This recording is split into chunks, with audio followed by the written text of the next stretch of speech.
Yo, what's up, guys? I'm Daniel the Wizard. Howdy, y'all. Fox here. Sorry, trying to get my headphones on. I was playing with the StreamYard stuff, so trying to get better at this. So, by the way, if you haven't noticed, we're not on split screen today. We're together, unless we've gotten really good at this technology stuff. Yeah. So, So, whenever you were watching on your phone, how was the orientation on the screen? Was it still kind of like this? Because this is the orientation that I had. Yep. So. Yep. Yes, I also feel like I'm sitting more forward than you. So I'm kind of sitting behind. Anyway, I can move forward. No, you're good. Oh, hello, Corin. Corin is the first one to say hello. Hey, hello, Corin. We haven't had much chat, but hi, how you doing? I hear you're doing great adventures. She called us friends.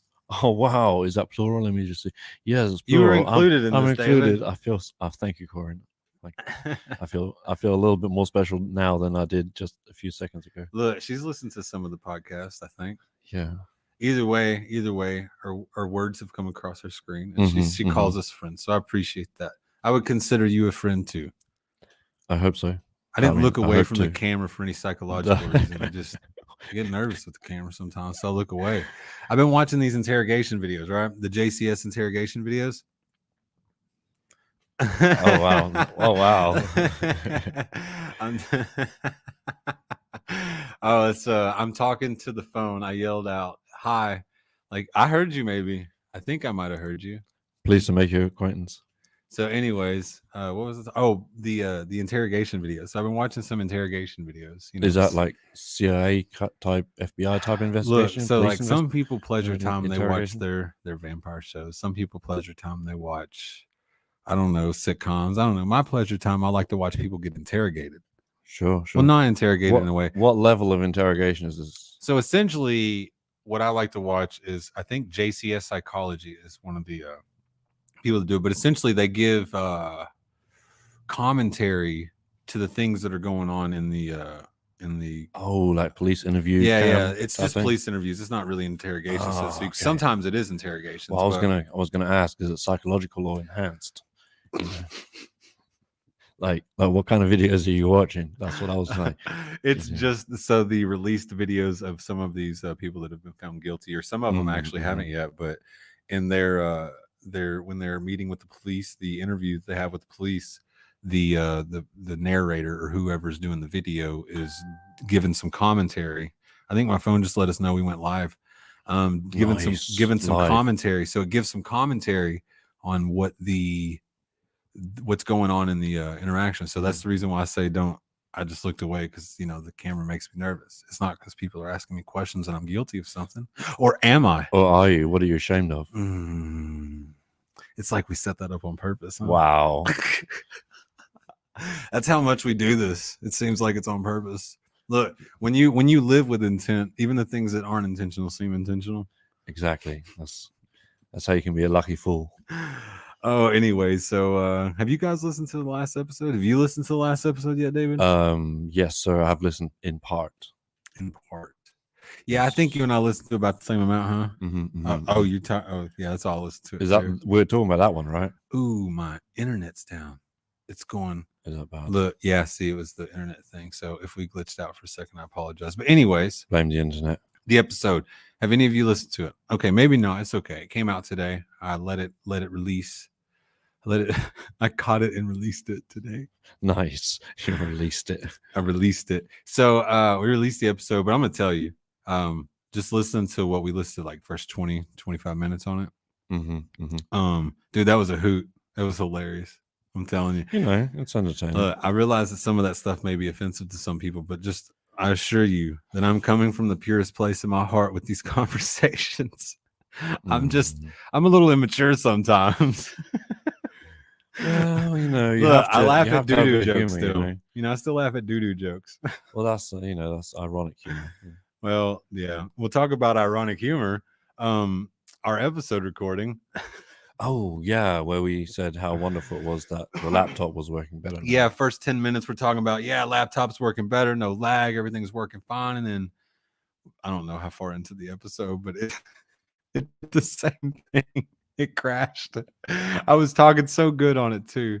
Oh, our internet's You definitely pep talked weak it. sauce here. It's doing it again. So it's saying internet issue. There it goes. It's back. Man, this. Anyways, so not Wow, tonight's the internet. Before it's the laptop. What's it going to be next? Send your suggestions. All right. So the irony is that we congratulated the minimal efforts to band-aid the problem. And then the problem showed back up after we just talked about me avoiding the problem. So anyways, that's how that episode went. That was interesting. But we didn't stop it at 30 minutes because look, it's like the magic thing. We were talking about the magic thing. You know, I feel like the computer stopped us. We were talking about shame again and it stopped us. It didn't stop us on the Christmas one. You know? Oh, yeah, right. It stopped us on the shame one and the magic one. So maybe there's something to be said. Maybe there's some oh shit, that's weird. maybe this equipment's haunted. It could be. Little Scarlet's haunted. All right, so I guess we'll get on to business. Right, business being the podcast episode about shame. We did round 2 of shame because we didn't. The first one, 30 minutes, we didn't think it was sufficient. We needed to shame ourselves some more. I talked about OnlyFans and not getting traction with my feet. Yeah, that was good. That was funny. I'm telling you guys, that episode was a lot of fun to record. Even though if you watch the live stream after the recording, I'd said in the live stream that it'd been a while since we recorded something that made me like laugh that much. And even just in listening to it, I laughed at the same jokes.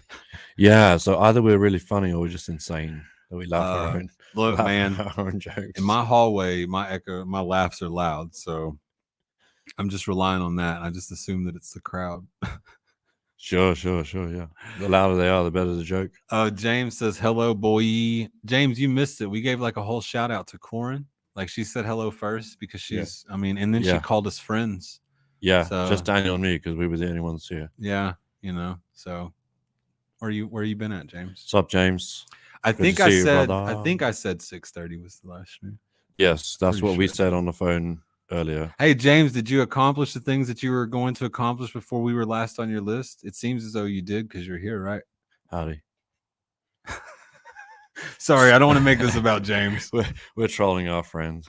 This is we had a phone call with him earlier before we did the live stream. So if you must know, James, he offers himself as an accountability partner and some regard as a friend. So like it's just stating on one of the episodes, if he was a brand, it would definitely be someone that's there for accountability. So he loves the hell out of that shit. Accountability, man. He like eats that shit for lunch. But anyway, chews it up and spits it out. But so the accountability, so he called and he was asking me about my list that I gave him this morning that I typed out for the things to achieve. And this was this live stream was the last thing on that list. So pat myself on the back. And then James was just calling to check in, and I appreciated his calling in because it means a lot when you share something with somebody and they come back and say, hey man, by the way, did you do that? We got 3 people watching and our internet's going. The internet's going in and out. I've been having issues with internet last couple of days. Been having problems with electric. Power's been out several times. I've also been talking a lot. Go ahead, David. No, I'm just agreeing. Yeah, internet problems, electric problems. It's like all manner of things. Y'all want to watch me make David uncomfortable? Oh, here we go. I'm just kidding. We only have 3 people watching, so Look, I can quickly dwindle that down to 1 because I think James will stay through to watch the torture. Yeah. James is here for our pain. I know that. Look, we're getting a little. Look, we're having fun. I just really enjoy so far these live streams, man. James asked earlier if I told him not everybody gets a 60-minute version of me or the 60-minute detail of me, right? I said some people just get the short and quick. He asked me the short and quick, and I gave him the short and quick. And as somebody that intends to carry himself with character, right? And so he said, "So, what's the 60-minute version?" I said, "Do it once." He said, "Do you have a 60-minute version?" I said, "Yeah, once a week." No, wow. It's actually twice a week, though, if you get real honest with it. So every time I get on this mic, spit the realest shit in my life. That's a rap lyric, by the way. Nice, smooth. I mentioned that we might talk about music. Mm-hmm. But anyways, what I was saying is that I really appreciate the opportunity to get on here and talk about some of these things because I don't know, we spend a lot of time talking about it, so it's nice to share it. You know, so instead of being ashamed of having these conversations, we decided to share them.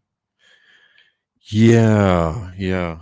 So sometimes we're really boring in real life. Accepting the shame.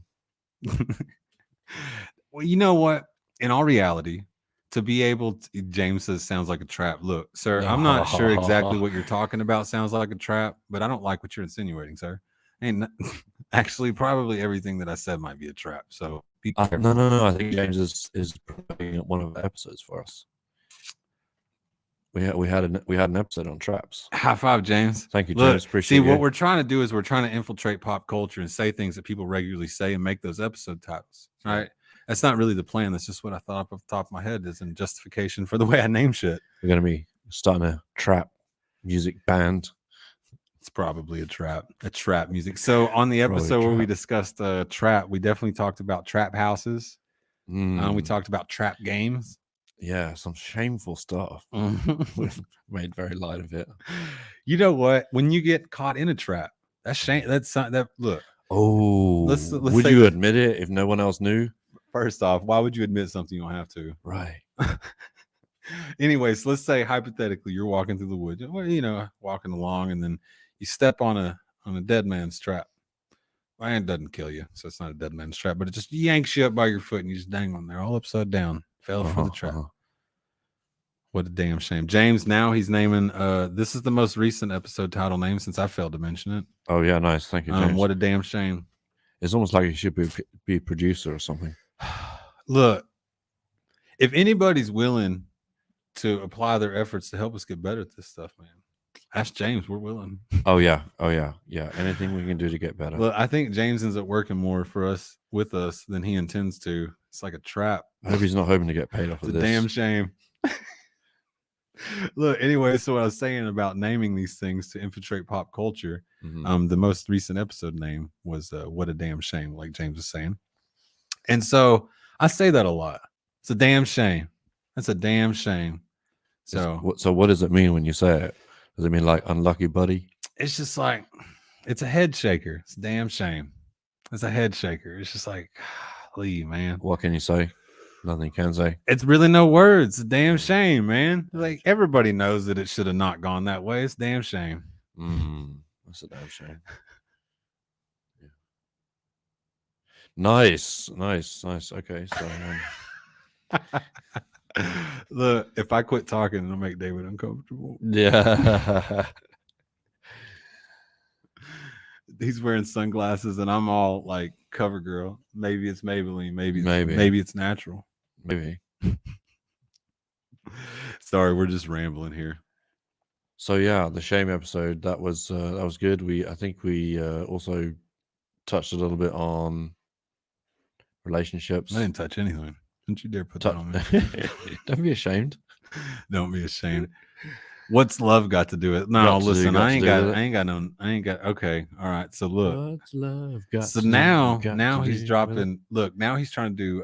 He's trying to guide the episode because we're like rambling off. So now he's trying to mention song lyrics, trying to keep us focused. Look, so this is the effort James gives. I just want to point this out. Look, what's love got to do with it? So because there was mention of songs in the thing, I'm assuming because I like to assume the best of people.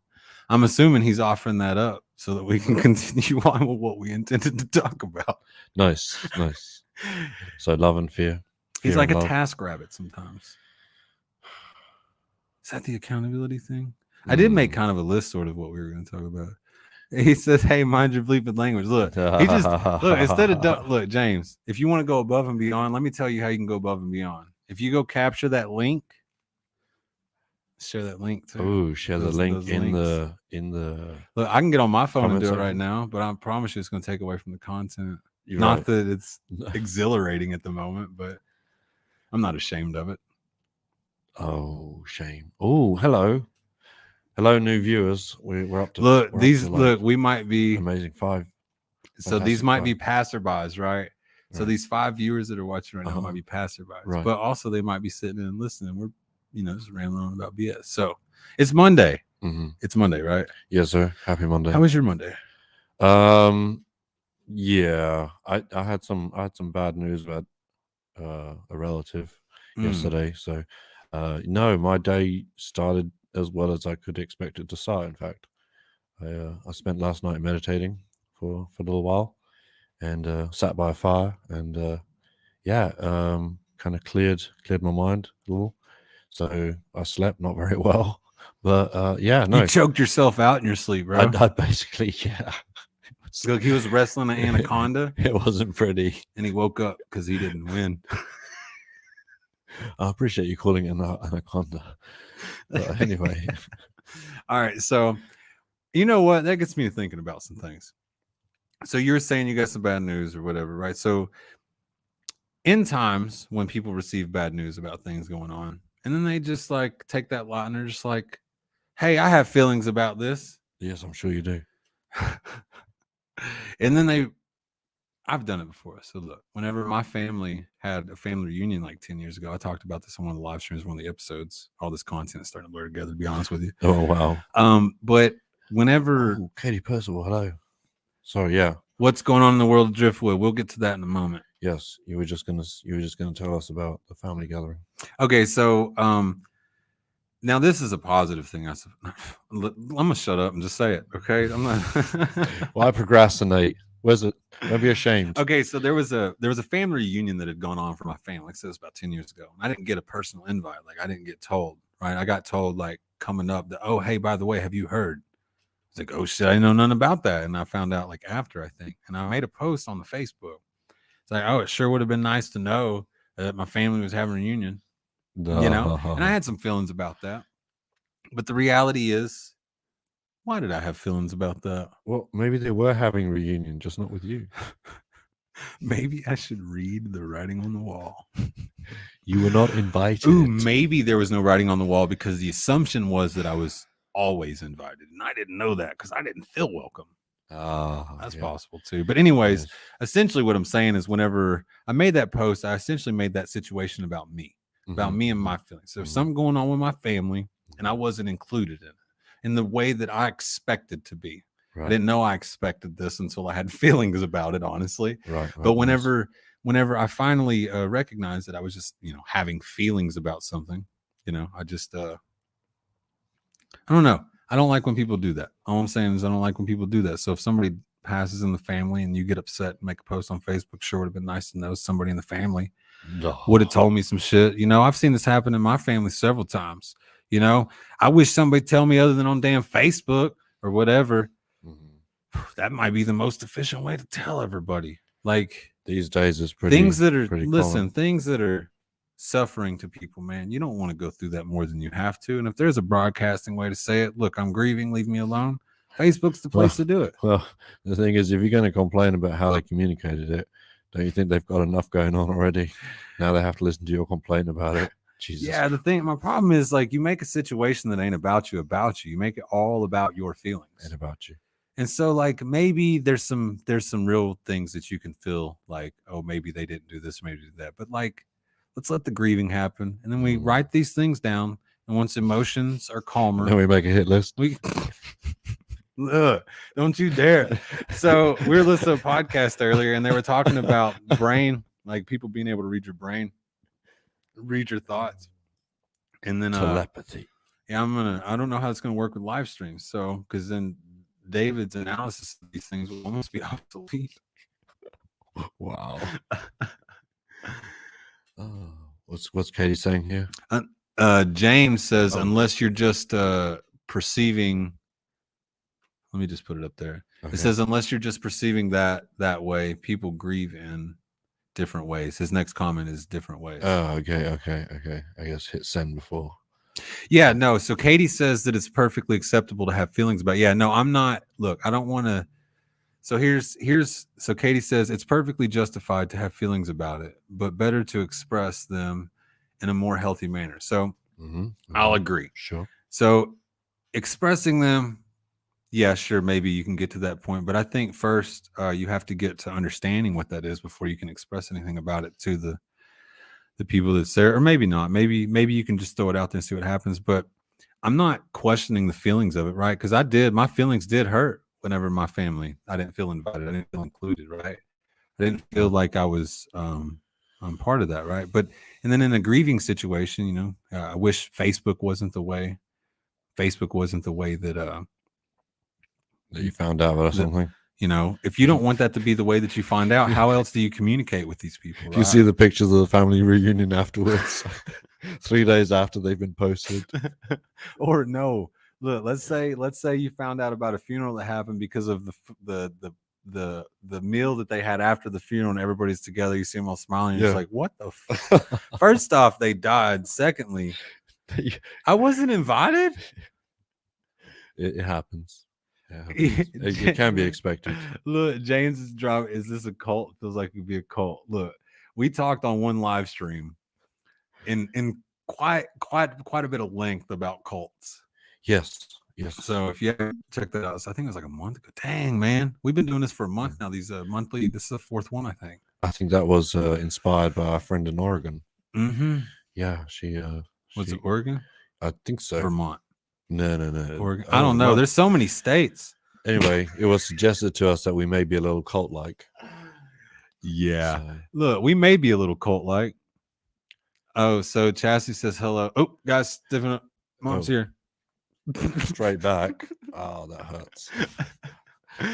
Hello, Chastity. Just in case you guys don't know, Chastity is the beloved owner and barista extraordinaire. Yes. At Fifth Avenue Nutrition in Garland, Texas. So if you're ever in the area, yummylicious. Yes. If you're ever in the area, yeah, you definitely need to stop by and get you some coffee because they got the stuff.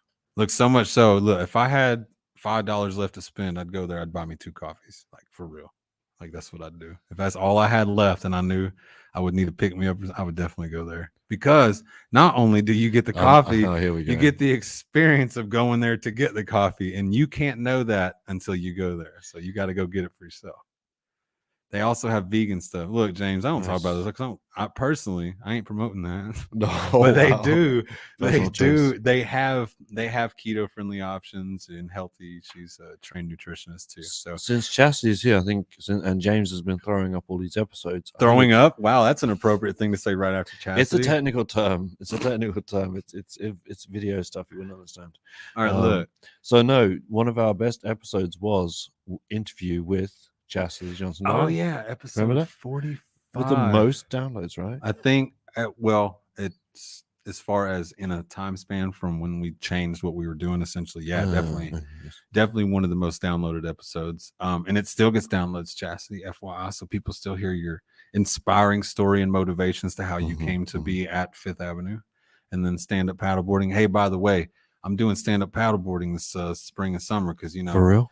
The collarbone is there. No, I'm going to. Look, it's a reality. It's happening. Ow. Look, her and her inflatable boogie board. Look, so you better watch it, son. You better watch it. So that inflatable boogie board is her era stand-up paddle board. So yeah. So anyhow, enough on that stuff. That's the adventure stuff. So, we have adventure friends too. Chas is somebody that likes to go on adventures. So I like to talk to her about adventures. So that's often what we share at the coffee shop. Adventures. So if you haven't, check out our Dryftwood Adventures group where we're all sharing all kinds of adventures there. And actually, Dave and I have been talking a little bit about making some content specifically for Dryftwood Adventures. So stay tuned. Maybe that'll work out. Maybe. Depends on how good our producers are. Yeah. James, you're not getting paid. Look, I'm not talking to you, James. I'm talking to you, Daniel and David. Look, I'm talking to you. Both of you guys right there. Yeah, we do have to get better at stuff. That's just the way it is. It's reality. All right, so I think I've talked enough about shame. We had 2 full episodes. Well, episode and a half. We had a live stream. We talked about a little bit. My life is shameful, so I've had enough shame. Yeah, James is saying, let's talk about this shame. Jesus, he can't get enough of the shame. Look, I'm ashamed. I'm ashamed that I've never did paddleboarding. Turn this into a shame economy. A shame economy. Yeah. Shame economy. So there's like fear porn. Is there shame porn? Look, I'm gonna be real honest with you. If there's somebody that's thought it up, I'm sure there's somebody that's made a video on it. And if they're not, they're figuring out how. Yeah, I can't be the first to have thought of it. Yeah, look, all of these things. I think there's this gets right in the song lyrics. Perfect. So there's these Scroobius Pip, right? He says that he's just repeating words. He's just now repeating things that everybody else has said. Like when the things he says, he's just putting in different orders. So he's a lyric in one of his songs. If I can remember what it is, I'll drop it. But anyways, James left a comment. James says, "Do you think we fear because we are ashamed?" No, I think the fear is more basic. I think fear works into shame. I think maybe. I think potentially. I'm not saying that. So, do you think we fear because we are ashamed? Look, so if you were ashamed of repercussions, you would be, or ashamed of what something looked like because of the repercussions, there would be a fear there. But if you had no shame about it, you wouldn't be fearful of what necessarily you wouldn't be fearful of. Okay. So James's questions is, do you think we fear because we are ashamed? I would say I think we are ashamed because we fear. I think that's more accurate. And he said our constructed fears. I like to call that a boogeyman, made up boogeyman, fictitious monsters. Well, okay. So the thing with shame we talked about on the episode, I think, was also to do with taboos, like when things are forbidden, and if we do the forbidden things, and if we break the taboo, then that's shameful. So, but then the only way a taboo is in place is that there's some punishment, some fear of punishment. There's fear of consequence. Right? You're fearful of what the consequence. You might get thrown out of the tribe. You might go to hell. Yeah, well, I'd rather get thrown out of the tribe, I guess. All I'm saying. My body, my choice. Listen, I'm not going to get into that. Oh wow, yeah, sorry, not time.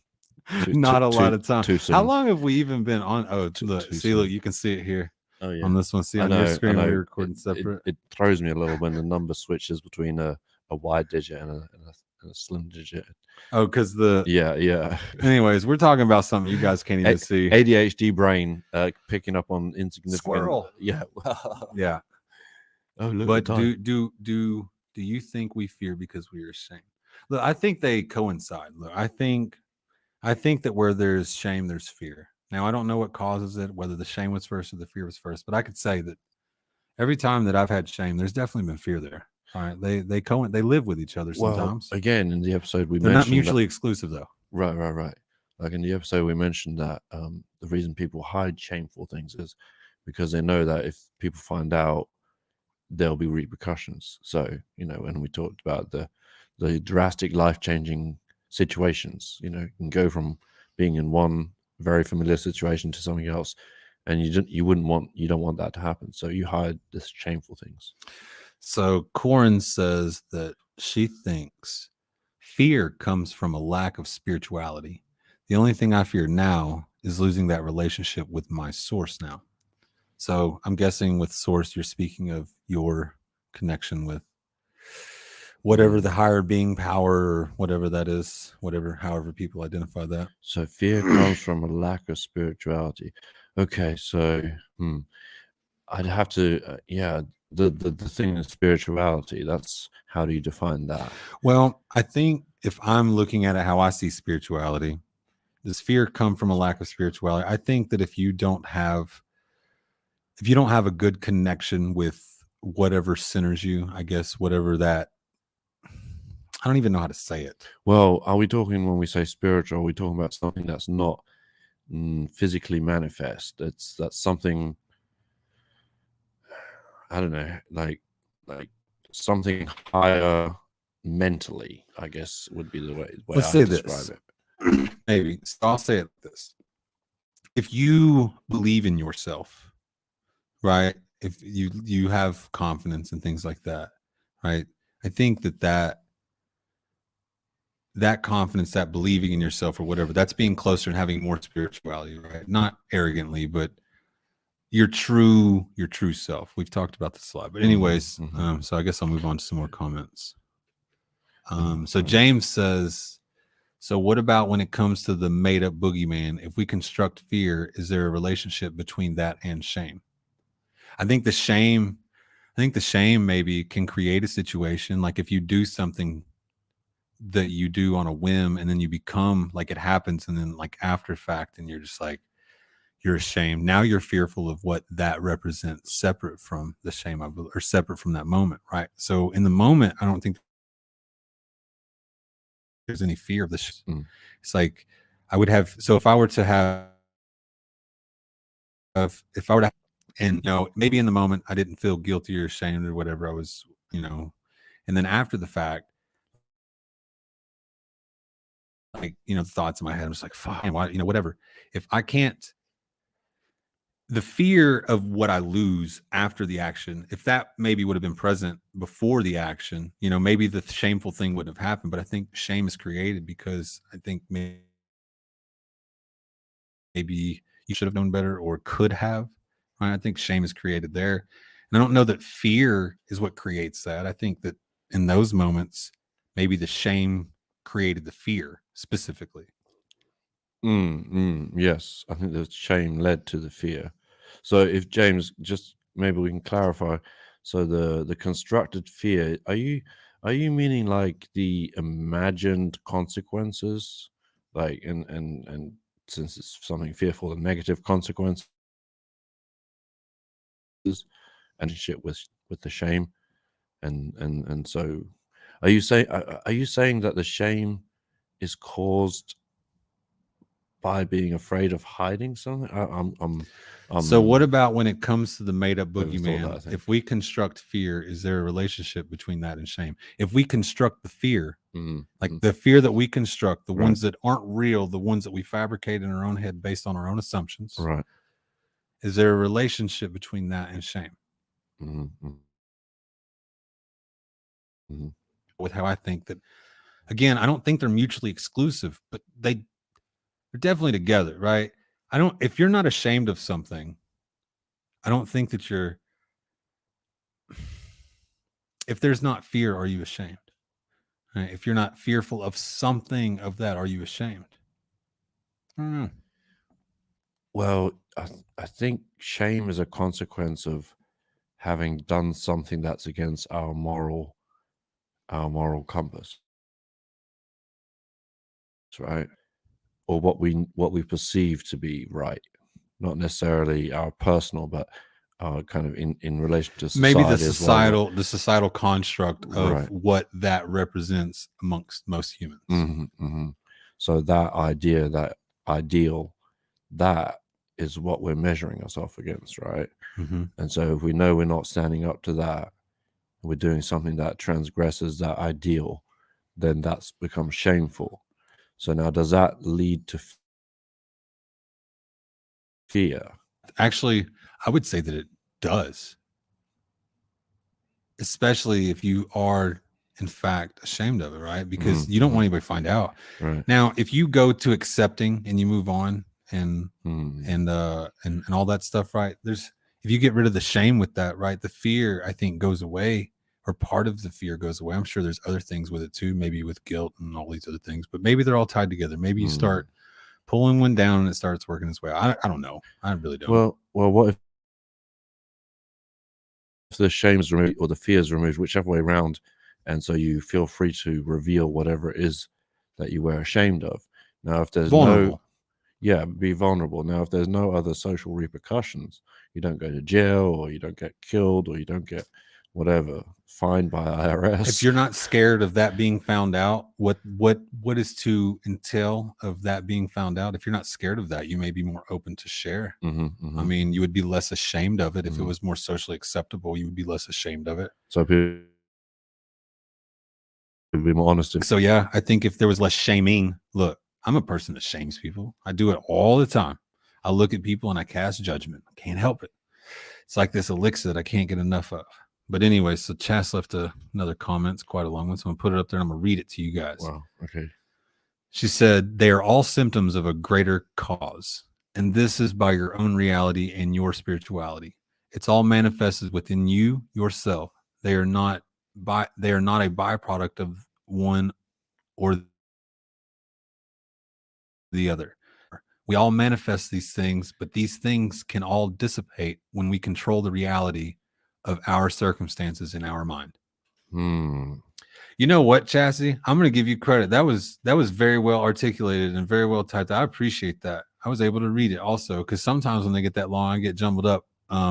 Yeah. So thank you for that. So they are all symptoms of a greater cause. Or I can agree with that. I can agree that all of these things that come are certainly symptoms of something else, and things like that, right? And you don't do anything to. The therapy is supposed to help you overcome, right? If you're not doing anything to overcome with the therapies, then the therapies aren't going to work. Right. That's just what any therapies, right? So there's a therapy, and then there's the things that you have to change about your life to be able to whatever. So I do think that they are symptoms of a greater cause, and this is by your own reality and your own spirituality, each their own, essentially. Everybody has their perspective of the way. There are some things that I think that are universal with people that maybe they struggle with. The circumstances may be slightly different, but how we manage those circumstances, the way that we deal with it as humans, I think is pretty universal. I mean, there's only so many ways people respond to things. Yes, that's actually been proven by anthropologists studying facial expressions.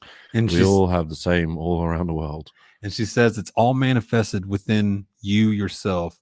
They are not a byproduct of one or the other. Yeah, but if I can maybe put it in very simplistic mechanical terms, what you the fear and the shame, they didn't exist before you experienced them. Now, it was through your actions that they came about. So it was through your energy. Now, if your inner being didn't allow for those things to be, they wouldn't.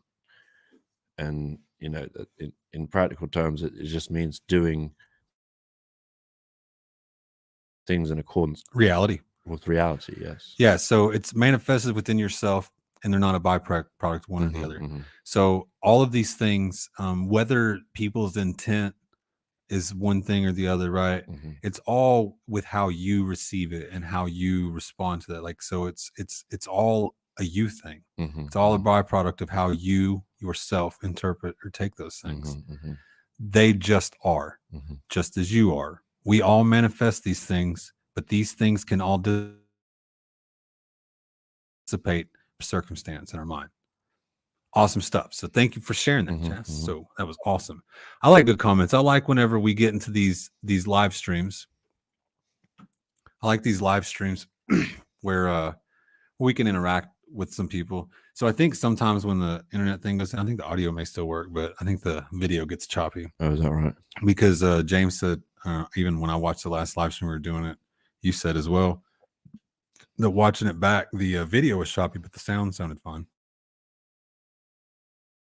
Looks algorithm trying to get through the most clear, best quality version of that. So if that's the case, I appreciate it. Yes, it's not trying to program you. So James says, but it is not without action.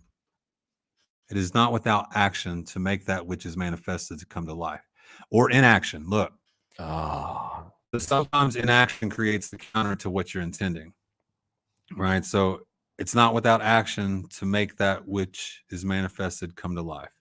Look,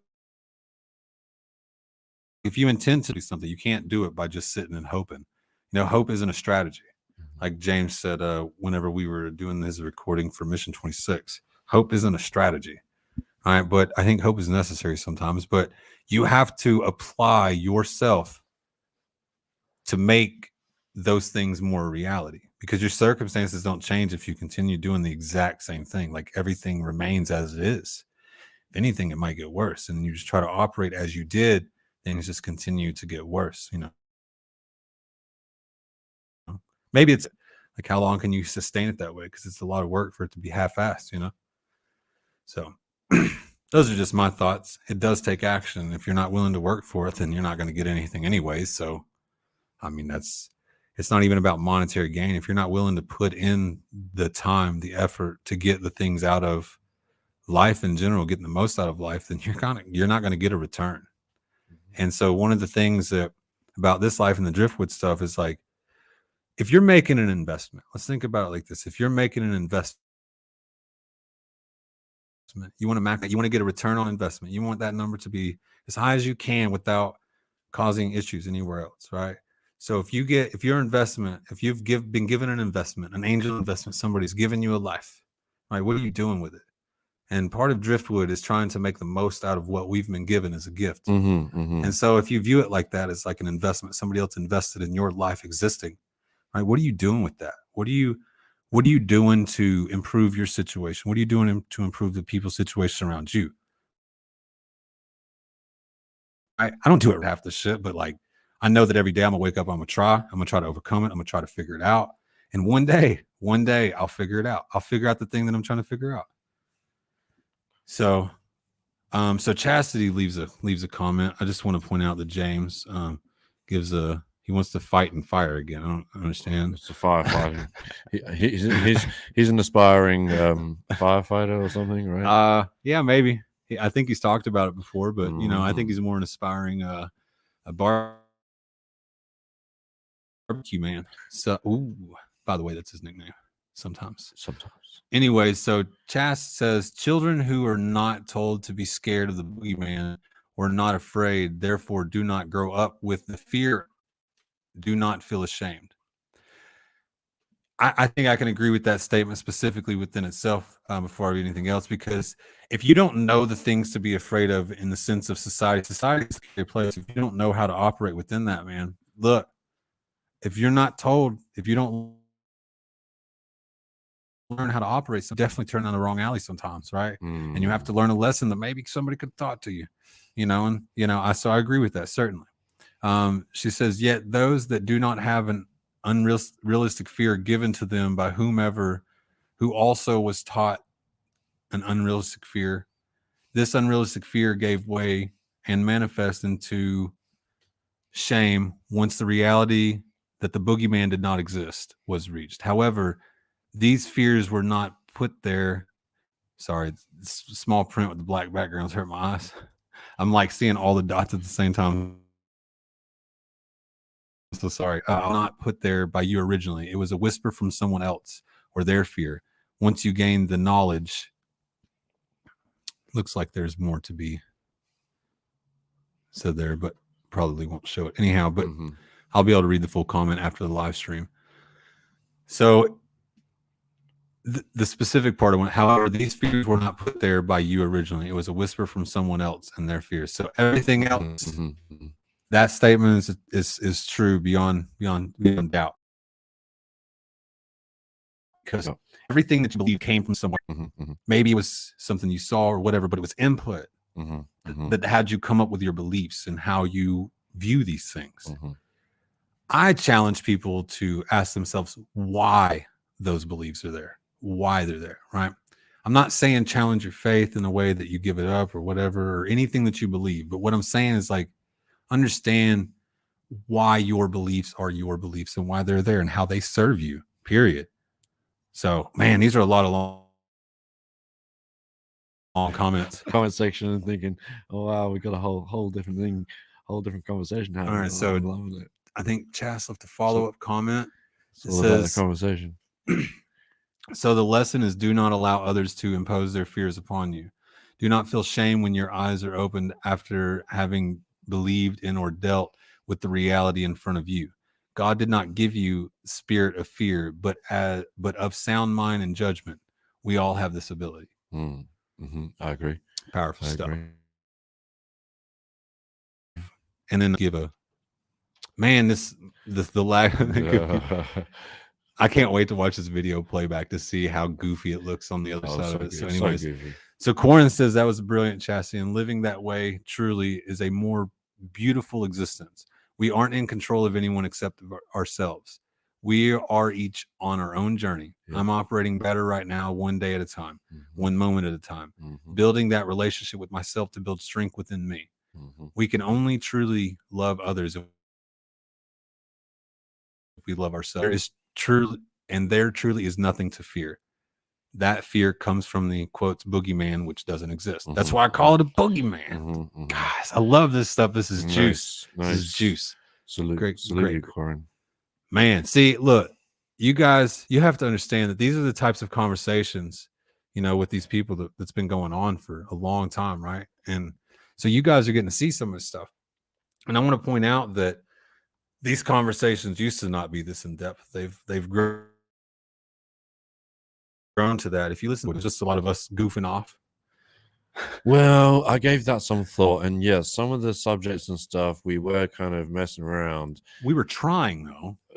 I think what a lot of that was kind of like flexing the mind a little bit. Not flexing like, hey, we're flexing on you, but more like trying to get some mental agility by talking about things that we maybe didn't have common understanding about, or we didn't really understand, or Mental agility. I like that. Yeah, I think it's around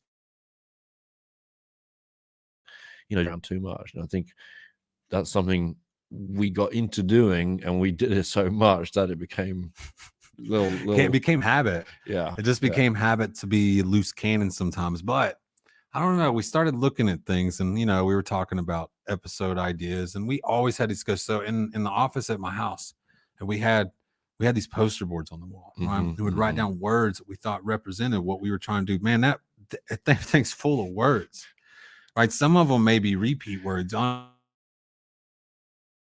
Honestly, like these conversations, look, they develop over time. Like you're able to develop better relationship with yourself. Like Corn says, you got to love yourself first, right? So if you operate from a place of love with yourself, right, you can give yourself to people in a manner that is respectful, right? And it's not everybody gets that. Like I was telling James on the phone, not everybody gets a 60-minute version of me, right?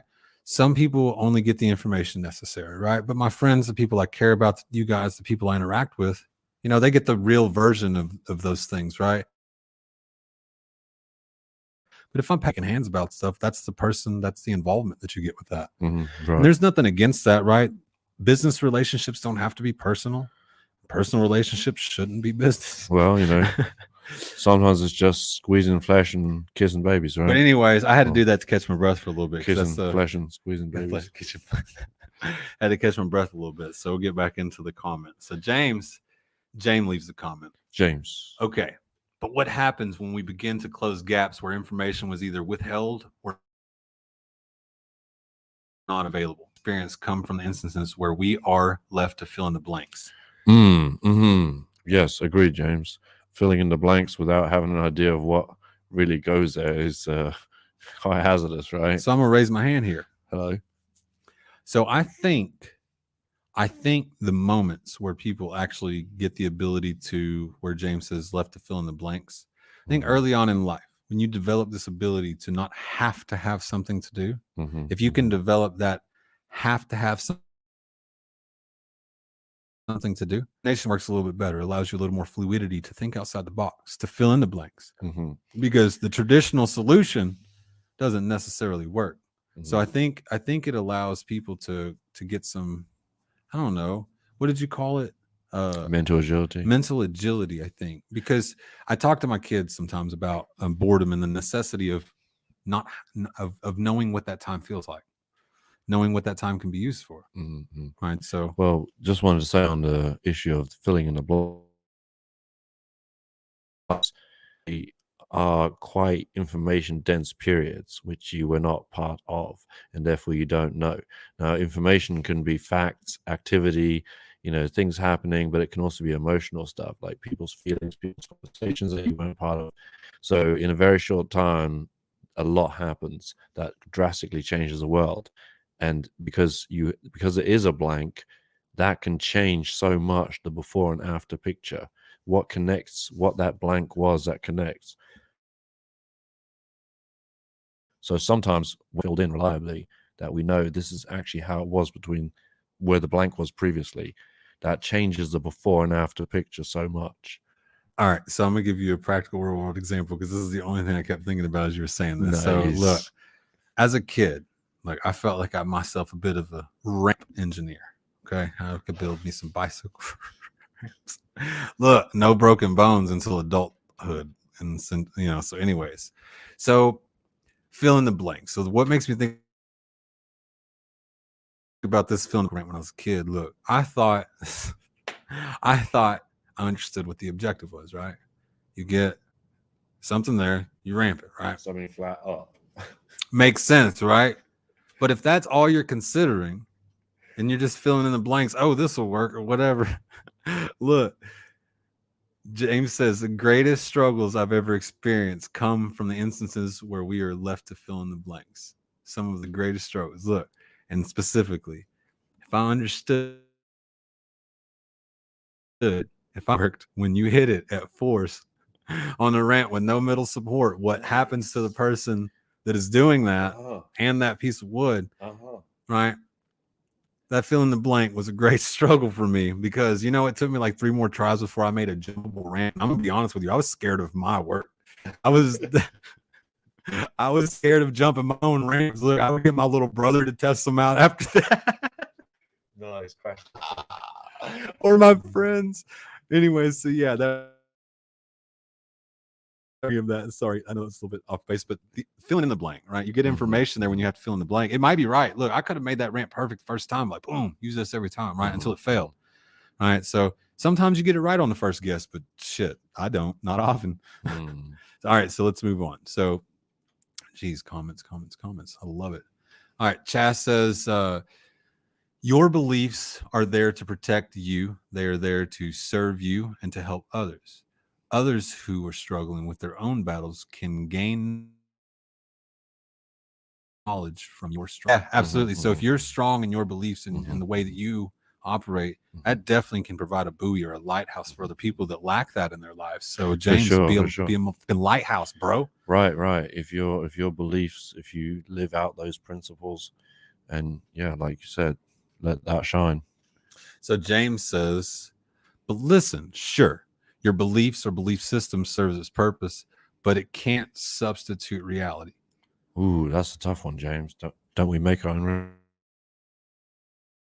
reality? Oh, sorry, James, couldn't hear you again. But listen, sure, your beliefs or belief system serves its purpose, but it can't substitute reality. Look, none of that shit matters if there's no reality, right? Reality is the most important base that we have to operate this information, because without reality, none of it's valid, right? If there's nothing existing in front of us to think about these things, there's nothing valid. So yeah, your beliefs can be a certain thing, but reality changes those beliefs sometimes. Or you have to question things, because reality offers you a different perspective some way. The thing is, our beliefs affect how we perceive reality. So our beliefs alone actually do change the reality that we experience.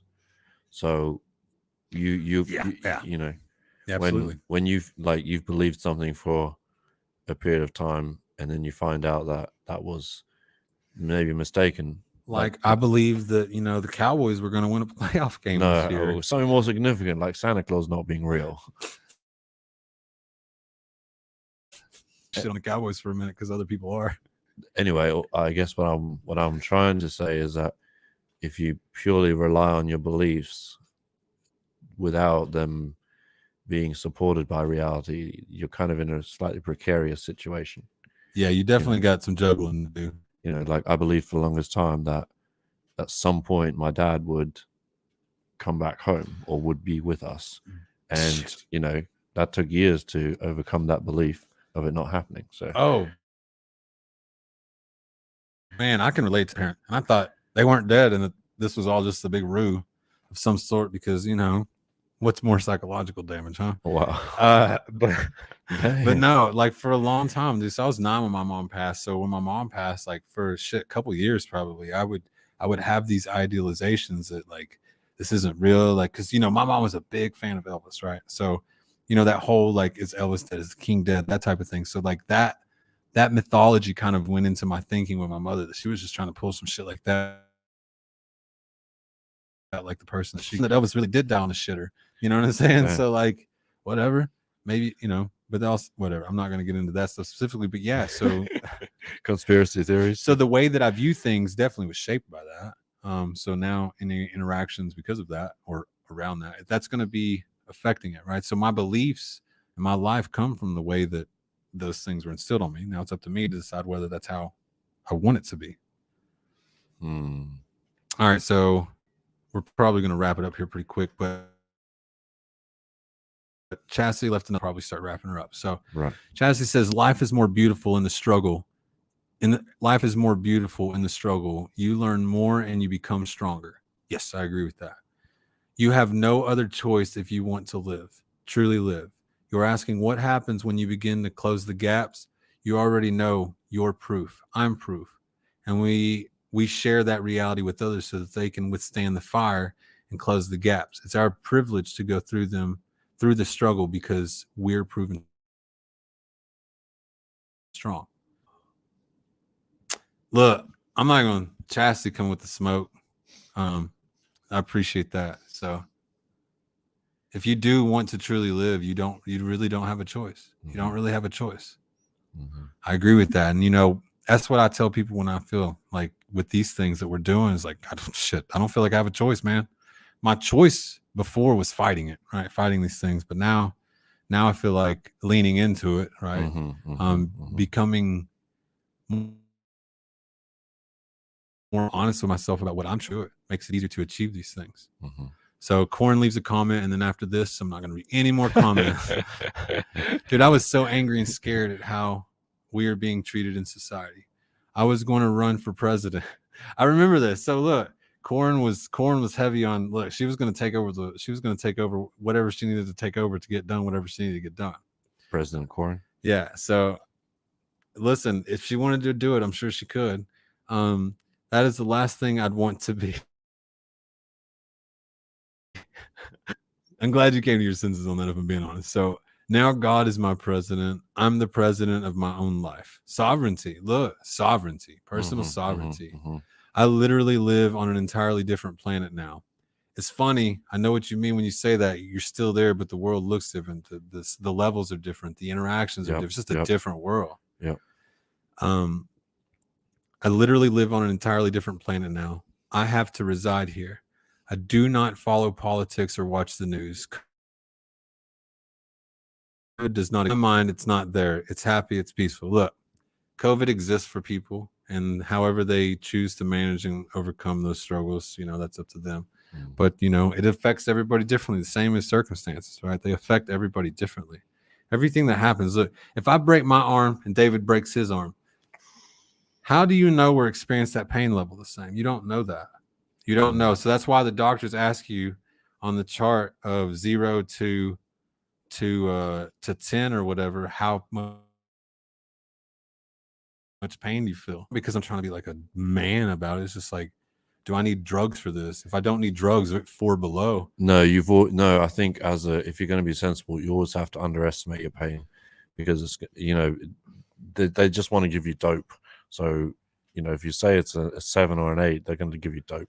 So that's why you always just say 5. I don't like narcotic. Just say 5. Daniel. Just say 5, no matter what. It's around a 5. I'm not saying work the system. All I'm saying is be honest and listen. If you're in pain, you're in pain. But you got to know what the system's like. Recognize your pain. Nobody else can tell you what it is. I thought that's what I'm avoiding. That's why they have a chart and they ask everyone. Because if you walk in with a broken arm, like, oh, yeah, it's a 7. Like they don't.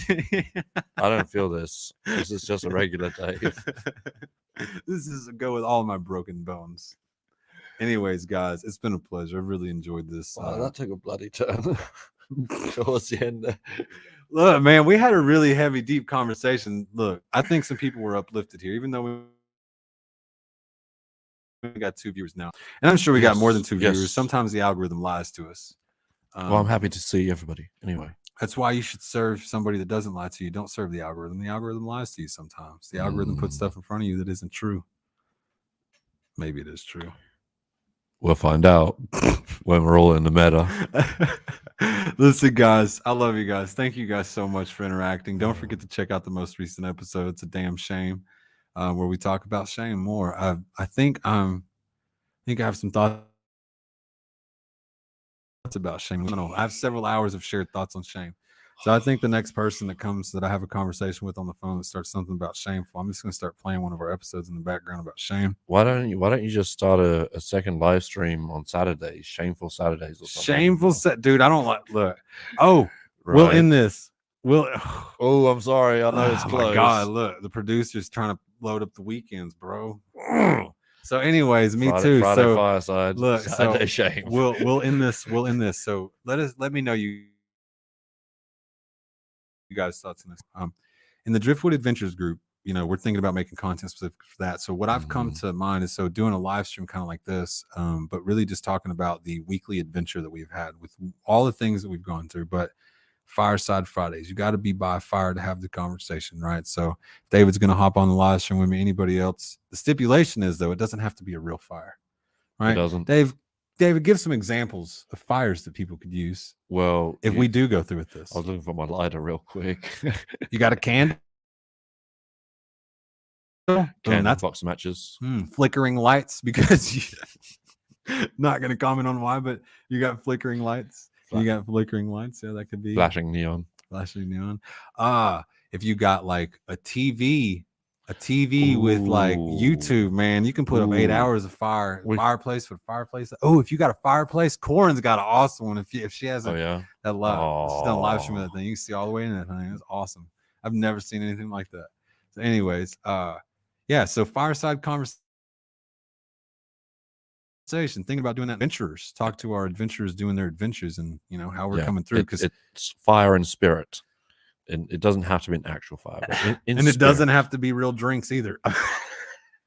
Wait, what? You said in spirit. Oh yeah. So whenever you say fire and spirit, I'm thinking beers and campfires, bro.